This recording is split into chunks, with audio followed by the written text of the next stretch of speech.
मुझसे दिल से एक बार कहो तो। द्रौपदी का चीर खिंचता रहा, गुरु द्रोणाचार्य बैठे रहे।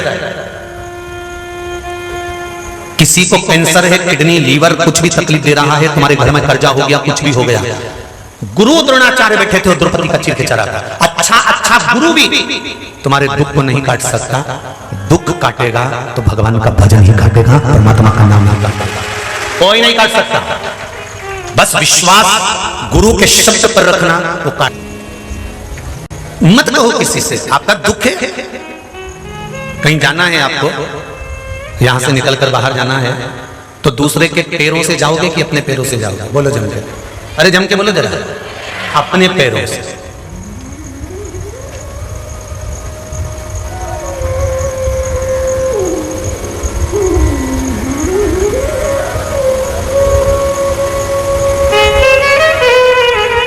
कोई दूसरे के पैरों से हमको बहुत दूर तक नहीं जा सकते।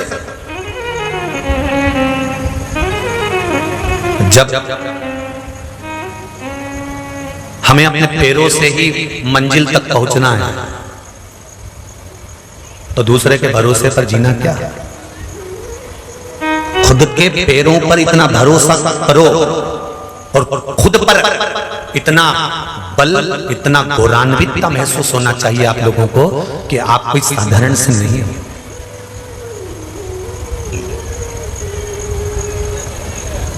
एक मकड़ी बार बार जाला बनाती है और छिपकली आकर कह देती है यहाँ जाला मत बना, यहाँ बनाएगी टूट जाएगा। वो दूसरी जगह बनाती है, दूसरी जगह बनाएगी तो यहाँ हवा में टूट जाएगा। वहां खिड़की के पास बनाएगी तो कोई खिड़की बंद करेगा तो जाला टूट जाएगा। दीवार के कोने में बनाएगी कोई झाड़ू से झाड़ कर तोड़ देगा। मकड़ी बार बार जाला बनाती है और फिर हार जाती है। क्यों? क्योंकि छिपकली उसका दिमाग खराब कर रही थी। छिपकली बार बार कर रही थी कि तू ये नहीं कर सकती, तू यहाँ बनाएगी बर्बाद हो जाएगा, तू ये करेगा तो ये ऐसा हो जाएगा। ऐसी कई छिपकली तुम्हारे पीछे भी पड़ी हुई है। जब जब तुम कुछ अच्छा करने के तुमको भी जाला नहीं बना देते थे। तब एक मेंढक आया और उस मेंढक ने उस मकड़ी से कहा, क्यों चिंता करती है, कहीं पर भी तू जाला बना और ऐसा जाला बना ले, ऐसा जाला बना ले कि एक दिन छिपकली कोई निकल जाए तो मत। और जो मकड़ी ने जाला बनाना चालू करा, जाला बनाना चालू करा, जो जाला बनाना चालू करा, तो छिपकली का एक दिन बच्चा खेल रहा था और वो जाले में उलझ गया। अब छिपकली ने कहा, तूने तो गजब कर दिया। कहा, हमारा विल पावर मजबूत करने वाले, हमारे बल को मजबूत करने वाला कोई ना कोई एक ऐसा मिल जाए जो तुम्हारा बल मजबूत कर दे।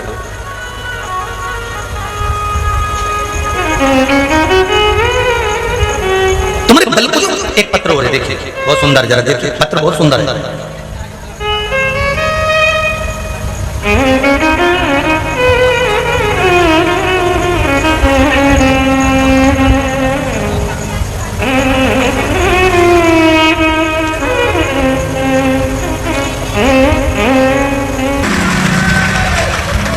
सोनोग्राफी तुम करते हो, उसमें बच्चे को अगर विकलांग भी बता दिया, पानी भरा भी बता दिया, सब कुछ बता दिया, पर जीवित अगर कर कर वापिस ला सकता है और पूर्ण विकसित ला सकता है तो वो महादेव। तुमने उसका चढ़ा हुआ जल, एक लोटा जल तुम लेकर शिव जी को चढ़ाती हो, जल का थोड़ा सा भाग लेकर आती हो, वो जल कोई साधारण नहीं होता। उस जल में कितनी औषधि छुपी होती है ये आप जब जानोगे, जब आपके शरीर पर कार्य करना प्रारंभ करेगा। शंकर का कोई मंदिर, चाहे आपकी कॉलोनी का हो, चाहे आपके मोहल्ले का हो, चाहे आपके क्षेत्र का हो, कोई साधारण नहीं है। हम कभी नहीं कहते कि तुम कुबेरेश्वर धाम, आप तो अपने मोहल्ले में जाओ ना, अपने कॉलोनी में, अपने मोहल्ले में, अपनी सोसाइटी में, अपने नगर में जाओ। जिस दिन देव महादेव तुमको इशारा कर कर बुला ले और जिस दिन कह दे कि चल अब तुझे सीहोर चलना है कुबेरेश्वर बाबा की धरा पर, तब आना। ऐसे मत आना जब वो बुलाए तब, जब वो बुलाए तब आ। कोई काशी से आ रहा है, कोई उज्जैनी से आ रहा है, कोई ओमकारेश्वर से आ रहा है तो कोई केदारेश्वर से आ रहा है, कोई बद्रीनाथ से आ रहा है तो कोई नागेश्वर सोमनाथ से आ रहा है। हम उनसे पूछते हैं कि ये बताओ कि वहां पर भी शंभू है और 12 ज्योतिर्लिंग वहां विराजमान है, तो तुम सीहोर कुबेरेश्वर कैसे आ गए? तो कहते हैं हमें तो खुद सोमनाथ जी ने कहा कि वहां चले जा, थोड़ी देर होकर आ जा। ये दिल के भाव हैं लोगों के। काशी विश्वनाथ भी मार्ग बताते हैं तो महानता राजा भी मार्ग बताते हैं। और ये नहीं, तुम्हारे मोहल्ले में, तुम्हारी कॉलोनी में, तुम्हारी सोसाइटी में, तुम्हारे क्षेत्र में जो शंकर का मंदिर है वो कोई साधारण नहीं है। शंकर जहां बैठता है वो कोई भूमि साधारण नहीं हो सकती। शिव बिना कुछ भी नहीं है, कुछ। कल रात्रि को भोजन बंद होते से ही जो पानी प्रारंभ हुआ अभी तक बंद नहीं हुआ। इतना जल वृष्टि सीहोर के एक कॉलोनी में, चाहे गंज हो, कस्बा हो, गुलजारी बगीचा हो, चाहे सीहोर की मेन रोड की गलियां हो, उसमें भी खच्चा खच पानी भरा हुआ था, खच्चा खच पानी भरा हुआ था। जरा विचार करिएगा, इतना बड़ा सीहोर और उसकी गलियों में इतना पानी भरा हुआ था, पर ईमानदारी से कहना, घर में 6 मेहमान आ जाएं और अच्छी जलवृष्टि में आ जाएं तो बिठाने की जगह नहीं कर पाते। यहाँ 42,000 लोग कल कुबेरेश्वर धाम में सोए थे। 42,000 लोगों के रुके हुए लोग जो थे वो 42,000 थे। डूम, पंडाल, भवन, बिल्डिंग, वेयर हाउस सब खचा खच। 4 मेहमान घर में आ जाते हैं तो ऊंचा नीचा हो जाता है, और यहाँ 50 हजार लोग। और तुम्हें अगर कोई कार्यकर्ता तुमको खाना खिला रहा है, भोजन करा रहा है, खिचड़ी परोस रहा है, पूड़ी परोस रहा है, सब्जी परोस रहा है, या कोई भोजन बना रहा है, या कोई सफाई कर रहा है, या कोई रसीद काट रहा है, या कोई मैनेजमेंट में लगा है, कोई कार्यकर्ता अपने आप में ये होशियारी मत दिखाना कि तुम खाना खिला रहे हो, या तुम किसी को अपशब्द कह दो, कहां से घुस गई, कैसे आ गई, कैसे ले लिया, एक शब्द भी। जब तक कुबेर भंडारी का ये भंडार है, आपके मुख से कोई अपशब्द नहीं निकलना चाहिए। सेवा करो तो ठीक, नहीं करो तो झोला उठाओ ने अपना अपना गांव जाओ, पर किसी को शब्द कहने की जरूरत नहीं, किसी को ताना देने की जरूरत नहीं है कि आप इतना कर लिए, ऐसा हो गया, वैसा हो गया, ये हो गया, वो नहीं। यहां आने वाला कुबेरेश्वर बाबा का पुत्र है, और बाप के घर में बेटा कैसे भी रह सकता है उसकी मर्जी। यहाँ होटल नहीं है कि होटल में दे रहा है। इसलिए जितने भी कार्यकर्ता सेवा देते हैं, ये अहंकार पैदा मत करना कि तुम कर रहे हो, मर्जी पड़े तो आज ही बेग उठाओ निकल जाओ। यहाँ सेवा करने वालों की कमी नहीं है। भोजन बनाने वाले हलवाई आए हैं, उनकी बाई होन तो बैठी रहे, और जितनी सेवा वाली बाई वो पूरी बेल बेल कर चली जाती है। बर्तन वाले 10 लगाए, पर वो तो बैठे रहते हैं साथ में। कहाँ अयोध्या से, रांची से, झारखंड से, ना जाने कहाँ कहाँ, यूपी, उत्तर प्रदेश, ना जाने कहाँ कहाँ के भगत सबकी प्लेट मांझ मांझ कर धो धो के रख जाते हैं। अरे किसकी बात करते हो? आधी रात को जब पानी बरसने लगा, नागपुर की एक बस आ गई, बस वाले भी बैठे होंगे, नागपुर की एक बस, लड़के परेशान कहे कि गुरुजी कैसे लोगों को क्या करें, कहां भेजें। हमने कहा बिहार हाउस में पानी इतना गिर रहा है, यहाँ से वहां तक लोग जाएंगे, गीले हो जाएंगे, बच्चे छोटे छोटे हैं। हमने कहा फिर क्या करें, बस हम छाता लेकर बाबा के पास गए। आपको भी मिले होंगे, कौन कौन थे उस छोटे डूम में, हाथ हिला। हम छाता लेके बाबा के पास गए। हमने कहा एक काम करते हैं, बाबा की गुफा खोल देते हैं तो थोड़े लोग वहां चले जाएंगे। बस गुफा के पास पहुंचने वाले थे, इतनी देर में एक बस वाला आकर कहता है कि नागपुर की हमारी बस आई है, हम यात्रियों को कहां उतारें। हमने कहा ये बस ले जा बिहार और बस वापिस भेजो। तो बस वालों को धन्यवाद देता हूं जिन्होंने 8-10 चक्कर लगा के लोगों को वेयर हाउस में छोड़ना चालू कर दिया। ये कुबेर भंडारी है। अपनी अकड़ में मत रहना रे। जितने भी सुन रहे हो अच्छे से सुन लेना, अकड़ मत करना। अकड़ तो अच्छे अच्छे की कुबेरेश्वर महादेव ने निकाल दी। ये कुबेर भंडारी है, सबकी अकड़ को नीचे लाके छोड़ देता है। हम भी नहीं समझ पा रहे हैं कि ये भूमि कैसी है और यहाँ का कंकर संकर कैसा है। जब कैंसर के मरीज आते हैं, किडनी लीवर वाले आते हैं, जिनकी औलाद नहीं होती 20-20 साल तक, वो आकर जब धूली फैलाते हैं और बाद में डीजे और बैंड बाजे आके बजवाते हैं, तब समझ में आता है कि 20 साल बाद औलाद देती है। ये शिव है। हम खुद नहीं समझ पा रहे कि यहाँ का कंकर संकर क्या है। यहाँ का 1 रुपया भी अगर फालतू गया है और यहाँ की 98 भी कहीं चली गई है और किसी का दिल दुख गया, तो जिसने दिल दुखाया है वो भी 6 महीने में यहीं आकर फिर रोया है। इसलिए उसको समझ लेना, पहचान लेना। सीहोर वाला महाराज खुद नहीं पहचान पा रहा उसको, तो तुम क्या पहचानोगे? विचार कर लिया जाए। किसी का दिल मत दुखाओ, प्रेम से भोजन खाओ, झूठा ना छूटे, अच्छे से रहो। पानी ज्यादा बरसता है, व्यवस्था आपको करना है। आप लोग तो खुद इतने समझदार हो, यहाँ एक भी ऐसा व्यक्ति नहीं जो अनपढ़ बैठा हो। सब पढ़े लिखे बैठे हो, सब विद्वान हो, कोई कमी नहीं तुमको। सब टीवी के माध्यम से जुड़े हो तो ऐसे ही नहीं जुड़ गए होगे। जब तुम्हारे यहाँ टीवी लगी है तो तुम 2-4 रुपए तो खर्च करना भी जानते होगे। सब खर्च कर सकते हो, सब होटल में जाके कमरा ले सकते हो, सब VIP ट्रीटमेंट ले सकते हो। फिर क्यों इतने बड़े पंडाल में कहीं यहाँ से पानी टपक रहा, कहीं वहां से पानी टपक रहा, और तो और रात को 10-10, 11-11, 12-12 बजे तक ढोलक पर क्या मंजीरे गा कर इंद्र देवता को भी रिझा कर भेज। ये शिव नहीं तोड़ दिया, ये शंकर नहीं तोड़ दिया, उसके सिवा कुछ नहीं हो सकता। बाबा जी मैं बुलवाता हूं, आप बैठो, मैं बुलवाऊंगा, माइक पहुंचाऊंगा। उसको पहचानना बड़ा कठिन है। हम नहीं जान सकते कि शंकर क्या है। और आप सब जितने लोग कुबेरेश्वर बाबा की धरा पर कथा सुन रहे हो, थोड़ी पानी के कारण, अब तो सावन का महीना, आषाढ़ का महीना, दुनिया को मालूम है कि पानी आएगा, उसमें सीहोर वाला महाराज क्या कर पाएगा? उसमें क्या कर लेगा? पर एक बात याद करना, इस भूमि पर तुम आए हो, दिल लगाकर मेरे देवाधिदेव महादेव से जाना, ये पक्का विश्वास कहता है मेरा। ढोल नगाड़े के साथ तुम भी वापिस ही आओगे बड़े आनंद के साथ, घबराना नहीं। कोई अहंकार में ना भूले कि हम 4 घंटे, हम 8 घंटे ड्यूटी दे रहे हैं, हम इतनी देर तक टेबल पे बैठते हैं, हम इतनी देर तक भोजनशाला संभालते हैं, हम इतनी देर तक सफाई करते हैं, हम इतनी देर तक प्लेट मांजते हैं, हम इतनी देर तक मैं ये काम करते हैं, हम इतनी देर तक हम आप लोगों को खड़े होकर खाना परोसते, हम पूरी देते, हम सब्जी देते। अहंकार में मत भूलना बिल्कुल भी। शरीर उसने दिया है इसलिए सेवा में लगाए रखा है, नहीं तो ना जाने कितने। अगर आप लोगों को भी कह दिया जाए तो आप भी खड़े होकर बहुत सेवा करना, कोई कमी है? ये तन, ये मन और ये जीवन शिव का, शंकर का।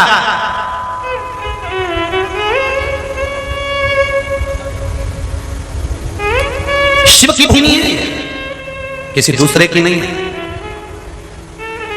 अपने आप को इतना बलवान बनाओ कि दुनिया के लोग आपका विल पावर कमजोर करेंगे। अरे कहां जा रहे हो, क्या कर रहे हो, क्या चक्कर में पड़े हो, क्या होगा शंकर को जल चढ़ाने से? अगर चलकर कहीं जाना पड़ता है तो अपने पैरों से चला जाता है, दूसरे के पैरों से नहीं। आदमी जब विकलांग हो जाता है तब दूसरों के पैरों से चलता है। भगवान से कहना हमें दूसरे के भरोसे पर मत रखना, क्योंकि अभी हम विकलांग नहीं, हम तेरे भरोसे पर जी रहे हैं। तूने पांव दिया है तो मंजिल भी तू ही दे। इस मंजिल से पार तुझे लगाना है, इस मंजिल से लेकर तुझे जाना है, इस मंजिल से हमें अग्रण्य तक तुझे लेकर जाना है। कोई विचार में मत पड़।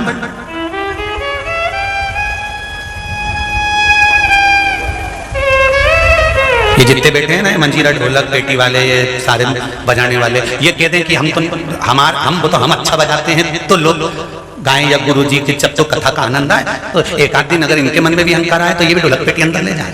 ये भाइयों कम है, जब रात के 12 बजे तक ढोलक पीट पीट के तेरे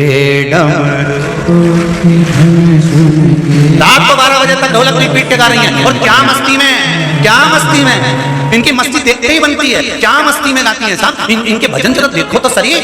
वो तो जिनके भाग्य बेकार जो इनके दर्शन करने नहीं आया, नहीं तो हम जैसे तो कहें कि जब ये लोग रात्रि को भजन करें, क्या पंडाल में अपने अपना आसन लगा लगा कर बैठे हैं, बाजू में बेग और बड़े आनंद के साथ अलमस्त होकर, इधर वाला इधर से दबाए, इधर वाला इधर से दबाए, और कहीं का गीला गीला पांव गद्दे पर रखकर चला जाए। रात्रि को नींद आ रही और भर चक्के से पानी की बूंद नीचे आ रही, जैसे भगवान शंकर पर जया विसर जल चढ़ा रही हो, ऐसे जल की बूंद ऊपर आ रही। ऐसी अलमस्ती में फिर कीचड़ में फिसलते हुए अंदर भोजन करने जा रहे, फिर प्लेट उठा रहे, प्लेट उठाने के बाद भी मालूम पड़े 2-4 तो पूछ उछा के 2-4 पूड़ी लेके आए, सब्जी लेकर आए, इतनी देर में मालूम पड़े लेके आए और इधर तो तुम्हारी प्लेट, इधर तुम देख रहे हो 2 पूड़ी कहीं का उठा के ले गया।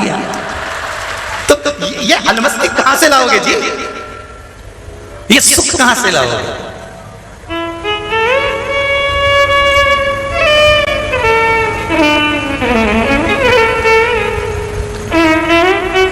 दूसरा नहीं है। मैंने तेरे ही भरोसे बाबा, तेरे ही भरोसे हवा विच उड़ती जानी, बाबा डोर हत्थों छड़ीदा में कलटी जानी।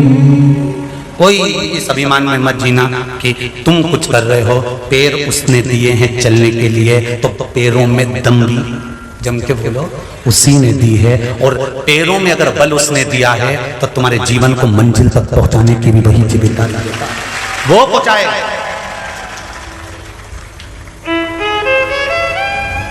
किसकी समर्थता कोई कर ले।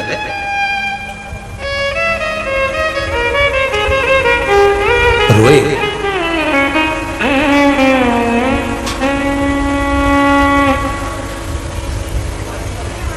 रविदास जी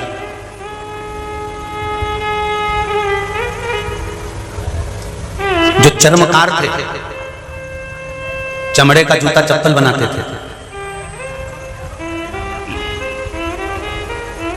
जिनकी शिष्य थी मीराबाई।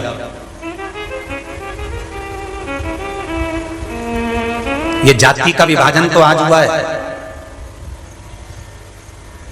पहले जात का विभाजन नहीं था। अगर जात का विभाजन होता तो मीराबाई एक चमड़े के जूते बनाने वाले को कभी गुरु नहीं बनाता, कभी गुरु नहीं बनाता। ये जात का विभाजन तो अब लोगों ने कर दिया, पहले के समय में जात का विभाजन नहीं था। सरोवर शिव महापुराण की कथा करी थी, इसी कुबेरेश्वर धाम से ऑनलाइन करी थी। सुनी थी आप लोगों ने? सरोवर, मानसरोवर शिव महापुराण की कथा। उस सरोवर शिव महापुराण की कथा में कहा था कि राम जी के राज्य में एक ही घाट था जिसका नाम, कौन सा घाट? राम घाट था। हरिद्वार में चले जाओ आज भी राम घाट मिलेगा, उज्जैन में चले जाओ छिपरा जी के तट पर राम घाट मिलेगा, नासिक में चले जाओ पंचवटी में राम घाट मिलेगा, प्रयागराज चले जाओ राम घाट मिलेगा, चित्रकूट चले जाओ राम घाट मिलेगा, अयोध्या चले जाओ राम घाट मिलेगा। भारत की भूमि पर जितने जितने तीर्थ बने हैं, इन तीर्थों में जाकर खड़े होना, जहां पर पवित्र नदियां बहती हो वहां जाकर खड़े हो जाना, तो आपको राम घाट जरूर मिलेगा। क्यों? किस लिए? ये तो दुनिया के लोगों ने बाद में घाट बना दिया, ये ब्राह्मण का है, ये क्षत्रिय का है, ये वैश्य का है, ये शूद्र का है। पहले घाट राम जी के राज्य में केवल एक घाट था। कौन सा घाट? राम घाट था। उस राम घाट पर ब्राह्मण भी नहाता था, वैश्य भी नहाता था, क्षत्रिय भी नहाता था, शूद्र भी नहाता था, ब्राह्मण भी जाता था, क्षत्रिय भी जाता था, वैश्य भी जाता था, शूद्र भी जाता था। उस समय पर कोई घाट का निर्माण नहीं था, केवल एक घाट राम घाट था। जिस राम के घाट पर 7 जात का व्यक्ति जाकर उस घाट में स्नान करता, पानी पीता, लेकर आता, जल घर में लाता। ब्राह्मण, क्षत्रिय, वैश्य, शूद्र सब एक घाट पर जाते। इसलिए आज भी कुंभ के मेले का शाही स्नान कौन से घाट पर होता है? राम घाट पर।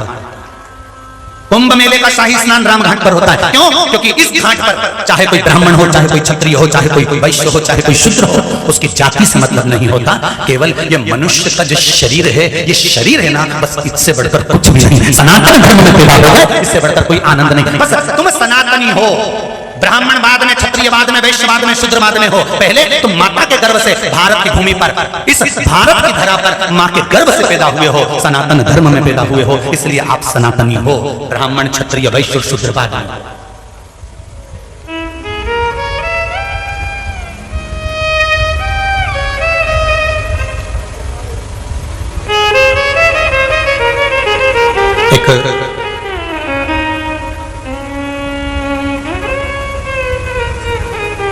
बड़ी सुंदर बात आती है।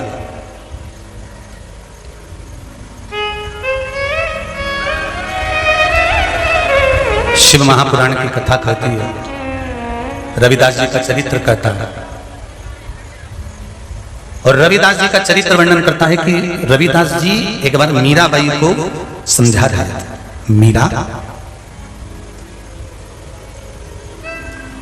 मालूम है तुझे मैं चर्मकार हूं, चमड़े का जूता बनाता हूं।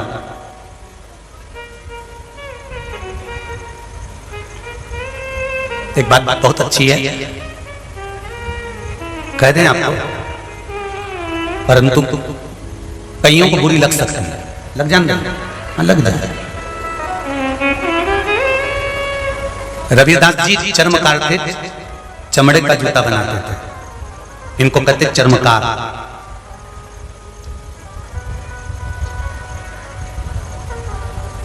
जो सोने का आभूषण बनाता है वो चमके बोलो जरा, स्वर्ण का। तांबे के, पीतल बनाता है उसको कहते हैं ताम्र का। जो किसानी करता है उसको कहते हैं काष्ठ का।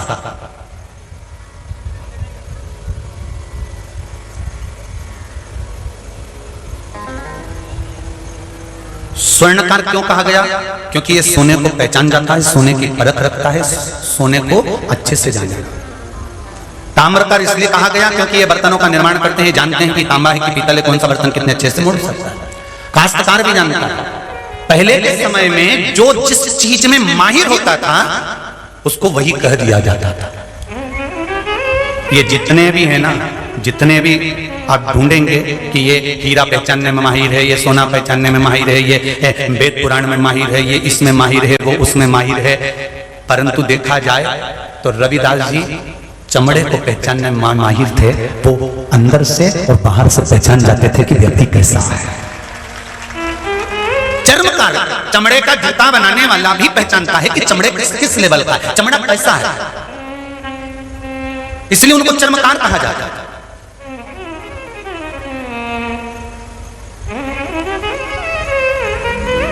जो चमड़े को जान गया वो भीतर को भी जान जाता है। मीराबाई ने हाथ जोड़कर निवेदन कराए, गुरुदेव आपसे कहना चाहती हूँ क्या मुझे लोग कहते हैं कि तू कहां एक चमड़े के जूते बनाने वाले के चक्कर में पड़ी हुई है, कहां चर्मकार के चक्कर में पड़ी हुई है। मीरा तो राजघराने की रानी है, तो राजघराने में रहने वाली बहू रानी है। कहां राजघराने की बहू और कहां चमड़े का जूता बनाने वाला वो चर्मकार, कहां चक्कर में पड़ी है। और केवल मीराबाई को ऐसा नहीं कहा जाता।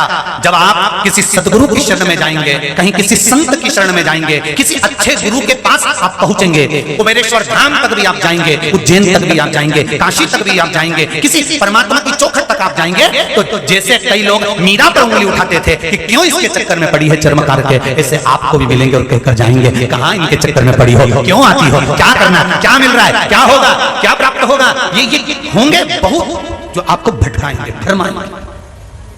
पर मीराबाई थी। दुनिया के लोगों ने भले कुछ भी कहा हो, पर मीराबाई कुछ नहीं कहती थी, जाती थी, दिल की बात गुरु से कहकर आती थी। गुरुदेव, ओ गुरुदेव, गुरुदेव बात को जान लेते थे, मीरा को समझा देते थे। मीरा ने कहा, गुरुजी उन्होंने मुझको अपशब्द कहा है, ताने दिए हैं, आड़ा टेढ़ा बोला है। और गुरुजी एक बात कहूं आपको कहना चाहता हूं,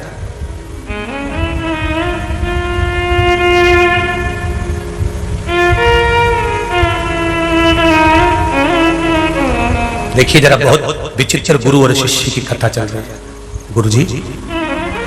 गुरुजी मीराबाई कह रही है, गुरुजी रविदास जी चमड़ा का जूता सिल रहे थे।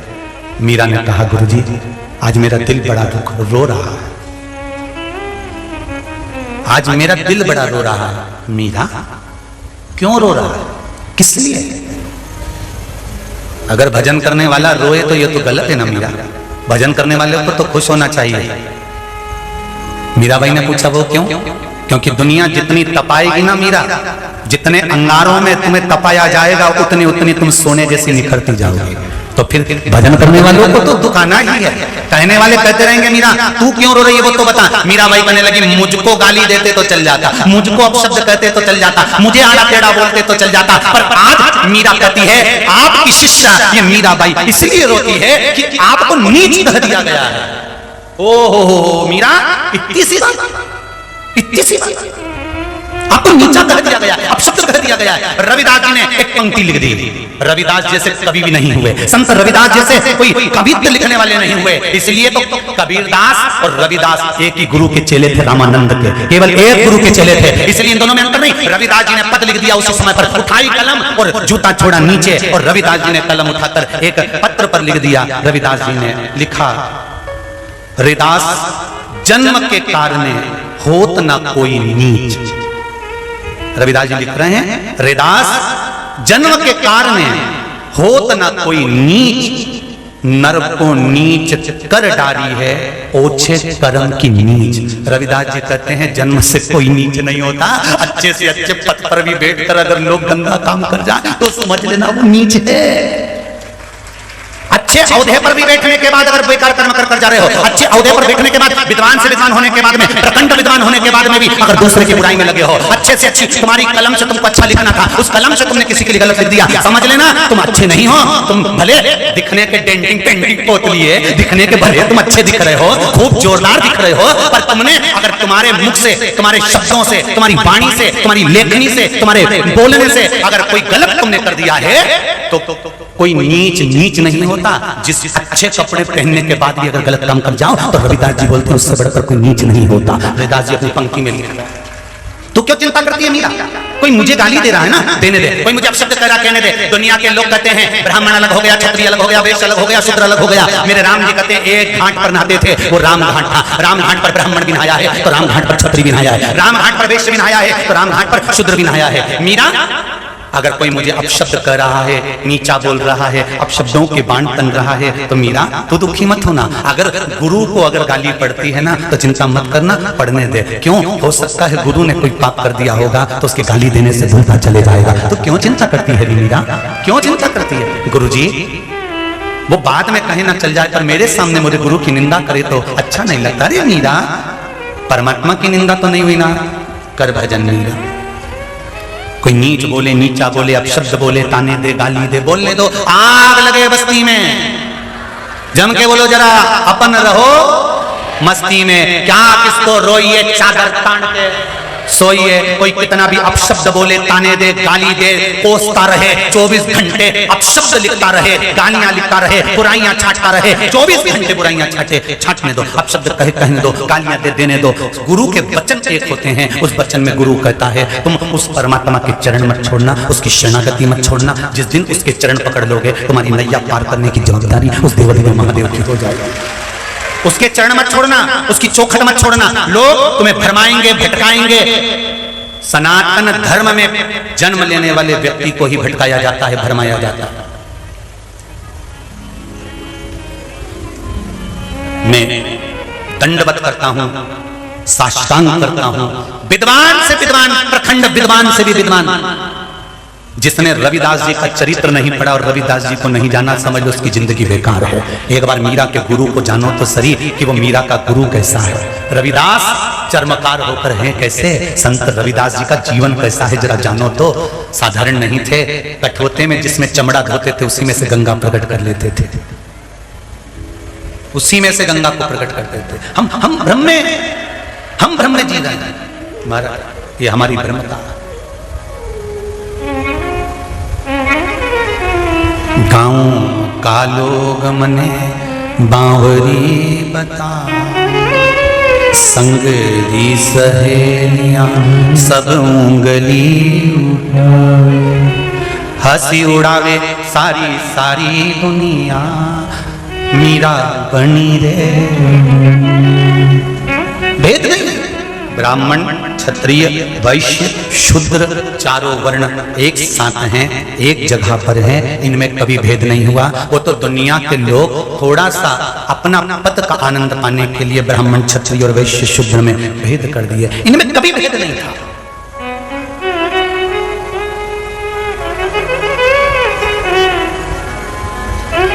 कभी भेद नहीं।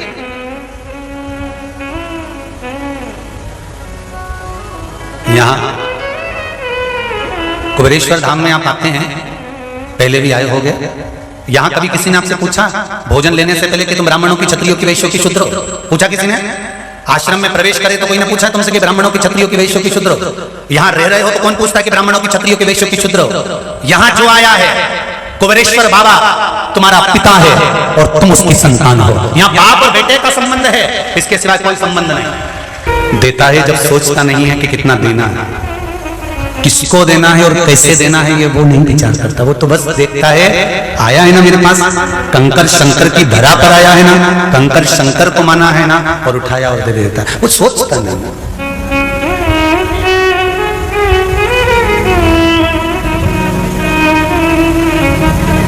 शिव शंकर जपो तेरी माला, भोले बाबा जपो तेरी माला, भोला सब दुख काटो, ओ भोला सब दुख काटो।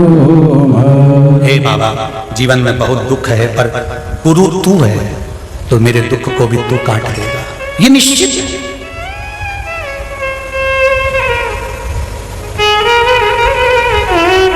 मात्र उसकी याद, मात्र उसका गुणगान। आप लोगों से हम कभी नहीं मिले पर टीवी के माध्यम से तो मिले हैं ना। आपने टीवी के सामने बैठकर मोबाइल पर भी कथा सुनी है तो दिल लगाकर सुनिए, पूर्ण विश्वास के साथ सुनिए कि मैं जानती हूं मेरा यह काम हो जाएगा, मैं शंकर का भजन करूंगी, मैं ये करूंगी, मेरा काम हो जाएगा, मैं एक लोटा जल लेकर जाऊंगी, शिव को चढ़ाऊंगी, मेरा काम हो जाएगा। ये विश्वास आपका है। अब जब इतना भरोसा तुम देवदेव महादेव पर करोगे तो महादेव क्यों ना आएगा।